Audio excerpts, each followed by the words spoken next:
علامہ اقبال کے یہ اشعار پیوست رہ شجر سے امید بہر رکھ، یہ امپیریٹو سنٹینس ہے، یعنی حکمیہ جملہ ہے۔ اگر اس کو ہم انگلش میں ٹرانسلیٹ کریں گے تو کچھ اس طرح ہوگا: remain attached to the tree and have spring expectation. پیوستہ تو یہ ایک حکم ہے، تو اس لیے ہم ورب سے شروع کریں گے، ٹھیک ہے۔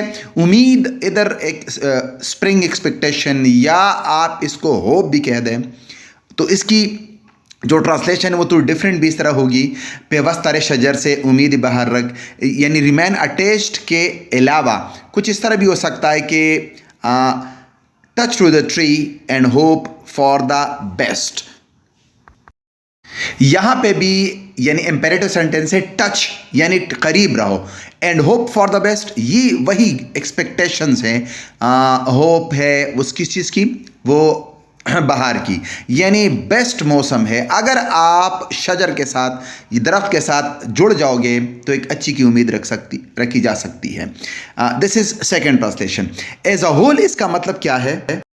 اس کا مطلب ہے کہ keep very strong communication with the nation, یعنی لوگوں کے ساتھ، معاشرے کے ساتھ، قوم کے ساتھ جڑ جاؤ۔ اگر آپ اس سے جدا ہوں گے تو پھر مسئلہ ہوگا۔ مطلب اس کا یہ ہے کہ آپ اپنے معاشرے سے دور نہ ہٹو۔ So keep a very strong communication with the nation, with the society, with your country, with the people. تمام ٹھیک ہے۔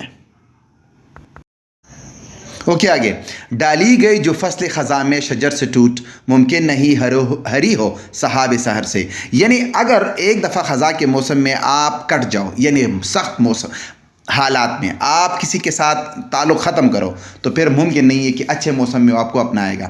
Okay, the branch of a tree which got separated in autumn, یعنی ڈالی گئی جو فصل خزاں میں شجر سے ٹوٹ، جو ختم ہو جائے، سپریٹ ہو جائے، جدا ہو جائے۔ اٹ از بروکن، سپریٹڈ، ممکن نہیں ہو، it is not possible, is not possible ہری ہو سحاب۔ سحاب مینس کلاؤڈس، سحر سے یعنی اسپرنگ سے، صبح سے۔ once again hope for the best، یعنی it is not possible to become green with یا green up with the cloud of the spring، یعنی ایک دفعہ آپ جدا ہو جاؤ تو پھر ممکن نہیں ہے کہ وہ بندہ آپ کو اپنائے گا، وہ بندہ آپ کو قریب لے کے جائے گا۔ اسی لیے معاشرے کے ساتھ جڑ جانا چاہیے، اسی لیے معاشرے سے دور نہیں ہٹنا چاہیے۔ Hope you understood. If you understand it please share it with your